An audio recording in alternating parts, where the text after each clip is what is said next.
सभी को जय मसीह की, प्रभु के नाम की स्तुति हो। और आज प्रभु के वचन से हम सीखेंगे 4 थिंग्स यू मस्ट नो। 4 चीजें जो आपको जानना जरूरी है। सबसे first, confess your sin to God. प्रभु के सामने अपने पापों को मानना। कन्फेस करना मतलब अपने पापों को स्वीकार करना कि मैं पापी हूँ। And second, turn away from your sin. और अपने सिन से, पाप से दूर चले जाना, मुड़ जाना। Third, trust in Christ. प्रभु पर विश्वास करना। And fourth, live for God. अब प्रभु के लिए जीना।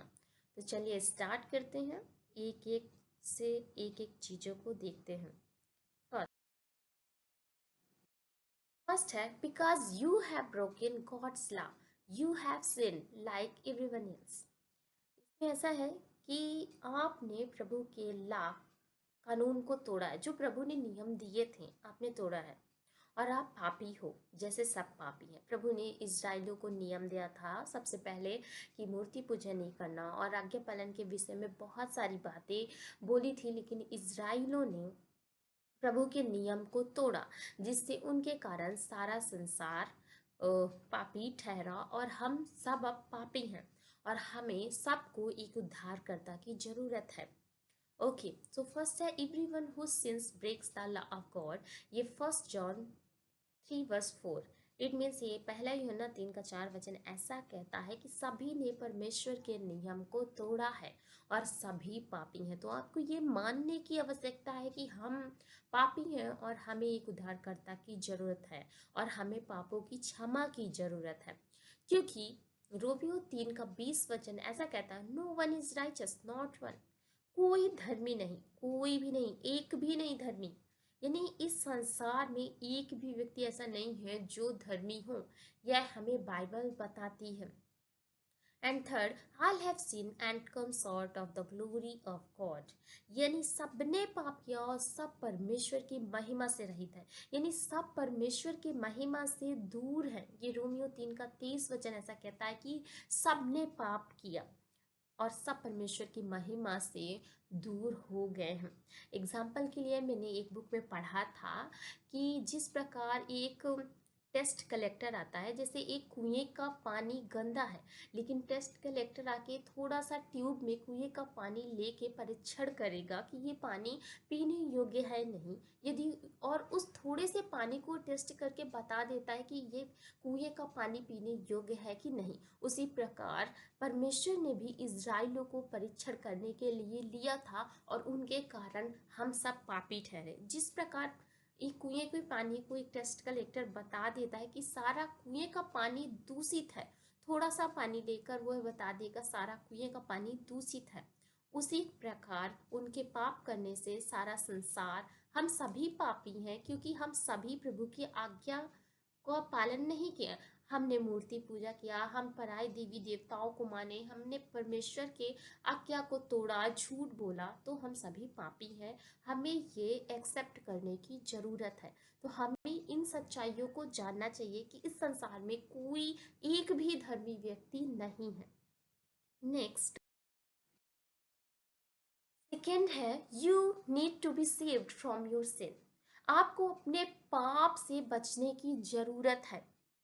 So, for the wrath of God is revealed from heaven against all ungodliness and unrighteousness of men, who by their unrighteousness suppress the truth. प्रभु ने अपना क्रोध उन लोगों पर रिवील किया, प्रकट किया स्वर्ग से। किन लोगों पर? जो अनगॉडलीनेस है, जो प्रभु को नहीं मानते, जो अधर्मिक व्यक्ति हैं, प्रभु और जो प्रभु के सत्य को दबा के रखते हैं। अन्य जातियों ने प्रभु के सत्य को दबा के रखा, वो मूर्ति पूजा करते हैं और प्रभु के सत्य को दबा के रखा है।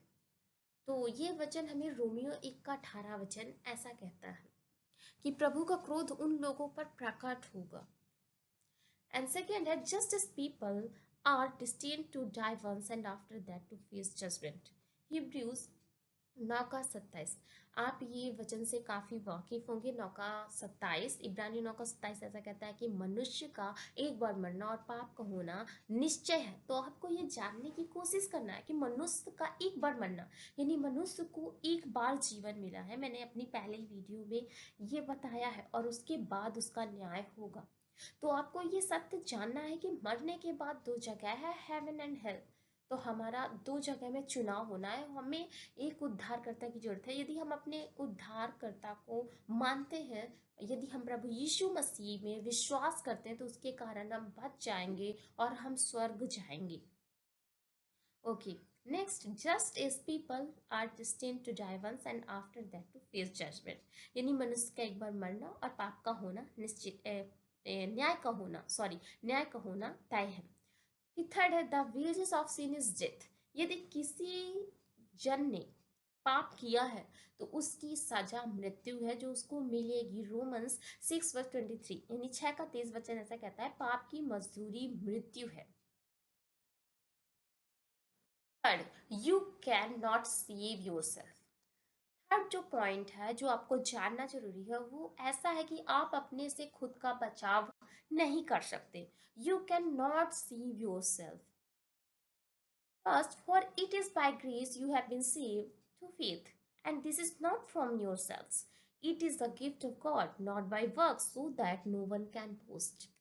इसमें ऐसा लिखा है, क्योंकि विश्वास के द्वारा अनुग्रह ही से तुम्हारा उद्धार हुआ है, यह तुम्हारी ओर से नहीं परंतु परमेश्वर का दान है।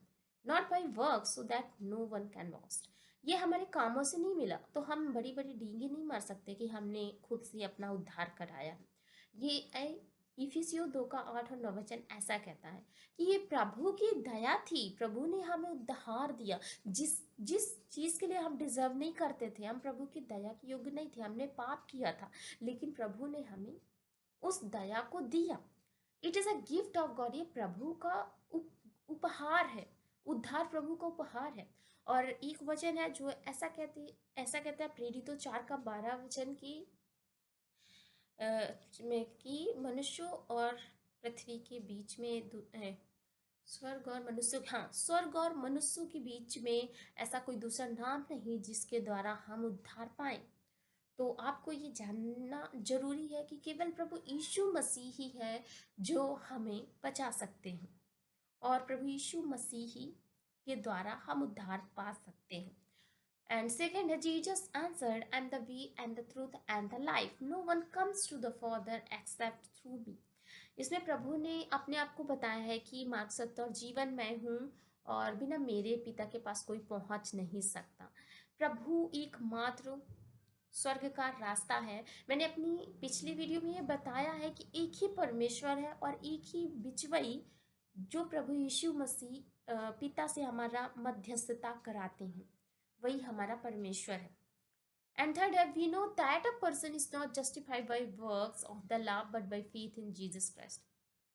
वी नो, हम जानते हैं कि किसी भी पर्सन को उसके कामों से नहीं जज किया जाएगा, उसके कामों से उसे न्यायी हम नहीं ठहरा सकते, उसको हम धार्मिक नहीं बोल सकते, but by faith in Jesus Christ. लेकिन हम उसको, धार्मिकता हमें कब मिलती है? धार्मिकता हमें प्रभु यीशु मसीह पर विश्वास करने से मिलती है, हमें अपने कामों से धार्मिकता नहीं मिलती। आपने यशायाह पढ़ा होगा, यशायाह में ऐसा लिखा है कि जो हमारे धर्म के काम है वो मैले चिथड़े कपड़ों के समान है, यानी हम चाहे जितना भी धर्म के काम कर ले, हम धार्मिक नहीं कहला सकते, हम स्वर्ग राज्य में प्रवेश नहीं कर सकते जब तक हम प्रभु यीशु मसीह पे विश्वास नहीं करेंगे। क्योंकि तुम जानते हो कि मनुष्य व्यवस्था के कामों से नहीं परंतु केवल यीशु मसीह पर विश्वास करने से धार्मिक ठहरता है। तो ये भी सत्य जानना आपको बहुत ही इम्पोर्टेंट है। फोर्थ है, Jesus Christ can save you from the penalty of sin, यानी कि केवल प्रभु यीशु मसीह है जो आपके पापों को दंड से आपको बचा सकते हैं। केवल प्रभु यीशु मसीह, जो मैंने प्रेरितों 4:12 बताया कि स्वर्ग और मनुष्यों के बीच में ऐसा कोई दूसरा नाम नहीं दिया गया जिसके द्वारा हम उद्धार पाए यानी हम बच पाए। सो पहला है, Christ died in the place of sinners, the righteous in the place of the unrighteous. that he might bring us to God, being put to death in the flesh, but made alive in the spirit. इसमें ऐसा लिखा है first Peter 3:18, यानी पहला पतरस 3:18 ऐसा कहता है कि प्रभु यीशु मसीह पापियों के स्थान पे मारा गया, यानी the righteous in the place of the unrighteous, एक धार्मिक व्यक्ति एक अधर्मिकता के स्थान पर, that he might bring us to God, ताकि हम प्रभु के पास तक हमारी पहुंच हो सके, हम उस आत्मा में जी सके। एक पापियों के स्थान पे प्रभु यीशु, आपने एक वचन पढ़ा होगा जिसमें लिखा है कि जब हम पापी ही थे तो मसीह ठीक समय पर हमारे लिए मारा गया। तो केवल प्रभु यीशु मसीह पर विश्वास करने से हम बच सकते हैं। और next, for God so loved the world that he gave his only son that whoever believes in him should not perish but have eternal life। यानी कि ये आपने ये वचन को बहुत ही अच्छी तरह से याद किया होगा, लगभग सभी को ये वचन याद है कि परमेश्वर ने जगत से ऐसा प्रेम किया कि उसने अपना इकलौता पुत्र दे दिया ताकि जो कोई इस पर विश्वास करे वह नाश न हो, अनंत जीवन पाए। तो प्रभु ने अपने आप को इसलिए दिया ताकि आप अनंत जीवन पा सके, आप बच जाएं। And third, for the wages of sin is death, but the gift of God is eternal life in Christ Jesus our Lord। For the wages of sin is death, क्योंकि पाप की मजदूरी मृत्यु है, but the gift of God, लेकिन eternal life, जो परमेश्वर का उपहार, जो प्रभु ने हमें जीवन दिया है, gift of God, eternal life, अनंत जीवन का जो प्रभु ने दिया है, वो हमारे प्रभु यीशु मसीह में हमारे लिए उपहार है। एंड फोर्थ है, whoever believes in the Son has eternal life, whoever does not obey the Son shall not see life, but the wrath of God remains on him। इसमें ऐसे लिखा, whoever believes in the Son has eternal life, जो प्रभु पर विश्वास करेगा, जो उसके पुत्र पर विश्वास करेगा, उसके पास अनंत जीवन है। इसमें एक वचन और लिखा है, whoever does not obey the Son, लेकिन जो प्रभु की आज्ञा, उसके पुत्र की आज्ञा को नहीं मानता, shall not see life, वो जीवन को नहीं देखेगा। प्रियो, अगर हम प्रभु पर विश्वास करते हैं हमारे पास जीवन है, लेकिन यदि एक अविश्वासी व्यक्ति है, एक संसारिक व्यक्ति है जो प्रभु पर विश्वास नहीं करता, वह जीवन को नहीं देखेगा, but the wrath of God remains on him, और जो प्रभु का क्रोध है उस पर बना रहेगा। प्रभु का क्रोध एक अविश्वासी व्यक्ति पर बना रहता है, क्योंकि उसने उस सत्य को कभी जानने का प्रयास नहीं किया। प्रभु ने अपने कामों के द्वारा इस सृष्टि की रचना की है, और सृष्टि के माध्यम से हम ये जान सकते हैं कि कोई परमेश्वर है जो इस सृष्टि को बनाया। तो उन्होंने कभी सत्य की खोज करने की कोशिश नहीं की, इसीलिए परमेश्वर का क्रोध उन पर बना रहता है, क्योंकि वो प्रभु को, एक सच्चे उद्धारकर्ता को नहीं जानते। सो प्रियो, मैं मुझसे जो बनता था मैंने समझाने की कोशिश की, अगर कहीं गलती हो तो माफ़ करिए। सभी को जय मसीह की। Thank you for watching.